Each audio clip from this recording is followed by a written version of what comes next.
So today is the day that we celebrate the resurrection of Jesus. Since Friday, I have been thinking about what he had to go through. I think about he lived on the earth, who he was, loving, desiring to give us life, desiring to save our lives, desiring our love for him. And while he walked the face of the earth, that's not what he got. He got people mocking him, accusing him, lying on him, just treating him really, really bad, rejecting him, the things that we still doing today.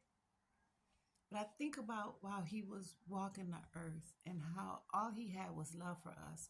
The only reason he was on earth was because of his love for us. The things that he had to go through, the sorrow, the hurt that he felt in his heart because we didn't believe him and we didn't trust him and we didn't want him.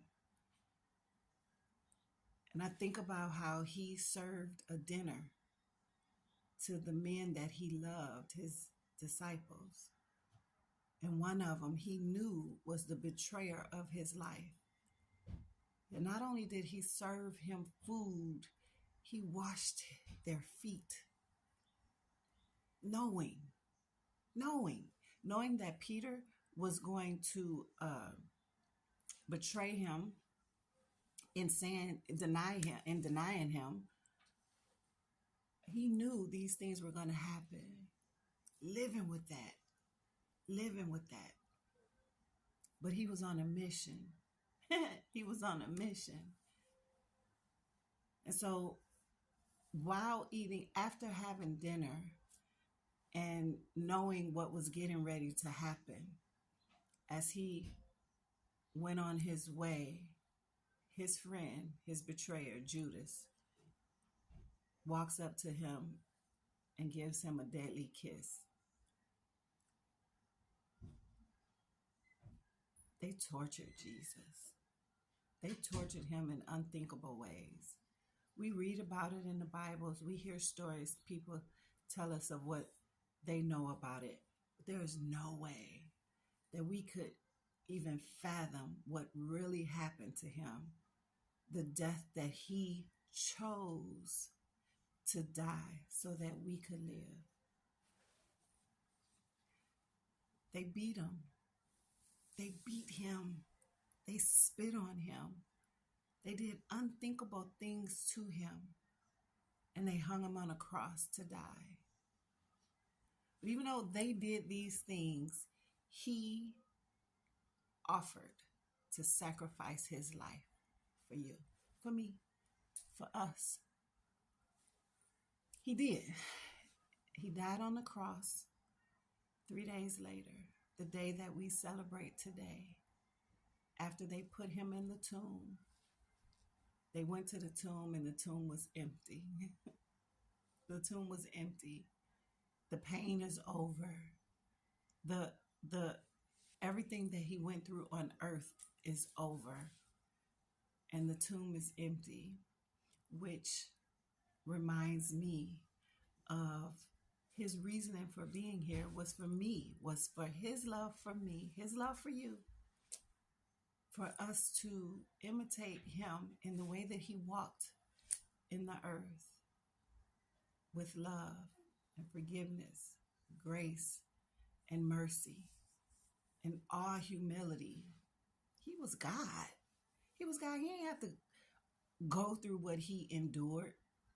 He could have spoke a word. There's a verse in the Bible where it says he blew and they all just fell back. Like he's that powerful, his breath. But he allowed them to disrespect and reject him the way that they did for you. But the tomb is empty. That's the great part. The tomb is empty, which now means we have an opportunity to live eternity with him.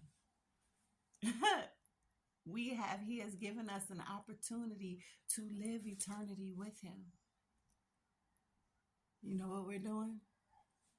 The same thing they did, just not physically, but we're doing the same thing they did to him. We reject him. We reject him. We mock him. We take him for granted. We don't believe what he's saying. We reject him. We're doing the same thing that they did. You know what he said when he was on the cross? He asked God to forgive them, for they know not what they do. If we really, really knew, if we really, really understood how much and how greatly we need him, just like we need air. We need him like we need air, but we don't understand that. We don't understand that. We take him for granted because we don't understand we need him like we need air, the air that he provides for us to breathe in and out of our lungs. We take that person, we take that God for granted. My hope is that God reveals to you today who he is, who he really is, and that it changes your life, changes your mind, changes your heart, and then changes your life. That you will seek to know more about him and what he's done for you, because he sacrificed his life in a very horrific way, willingly. And we don't even want to say thank you. We don't want to live our lives in a way that says thank you. We don't want to deny this flesh. He denied his flesh. He prayed and asked God, please, if there's any other way, if I don't have to do this, nevertheless, not my will, Lord, but yours be done. We don't say that. That's not our conversation at all. It's I want what I want the way that I want it. I'm not doing that. I'm uncomfortable. Get out of here with it. We don't do it. But today, my hope and my prayer is that God touches you in a way that you understand you need him just like you need air. And that you will change your mind, that your desire will be for him, so that he can live in you and you can live in him. It's Resurrection Sunday, y'all.